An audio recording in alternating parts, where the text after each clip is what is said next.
Κωνσταντίνε, ήρθε η στιγμή λοιπόν να σου κάνω κάποιες ερωτήσεις. Κάπως έτσι. Θα μου απαντάς γρήγορα. Τσίπουρο ή κρασί? Κρασί. Λύρα ή κλαρίνο? Λύρα. Σκηνή ή στούντιο? Θεωρώ ότι είναι μια δύσκολη απάντηση. Σκηνή. Γιατί σκηνή, Κωνσταντίνε, και όχι στούντιο? Στη σκηνή έχεις άλλες δυνατότητες, έχεις άλλο πρόγραμμα να κάνεις, δεν είσαι με τον κόσμο, βλέπεις τις δυνατότητες σου που μπορείς να κάνεις, τι μπορείς να κάνεις. Στο στούντιο είναι κλασικά. Μια απλή ηχογράφηση. Μπαίνεις και γράφεις. Δεν έχει κάτι το οποίο θα σε δέσει με τον κόσμο. Okay. Άρα σκηνή. Δηλαδή μέχρι το πρωί ή χαλαρή βραδιά με φίλους? Χαλαρή βραδιά με φίλους. Πώς θα προτιμούσες εκείνη τη βραδιά με φίλους, πώς τις περνάς?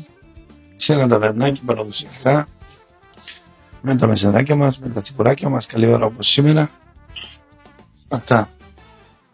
Κωνσταντίνε, θα μας πεις ένα ρεφρέν τώρα εδώ μπροστά στο τζάκι, με το κρασάκι μας? Θα πω το ρεφρέν που θα παίξει στο medley.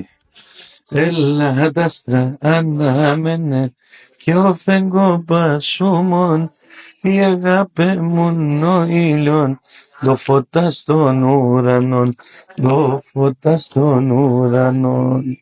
Έλα τα άστρα αναμένε κι ο φεγγό πασούμον,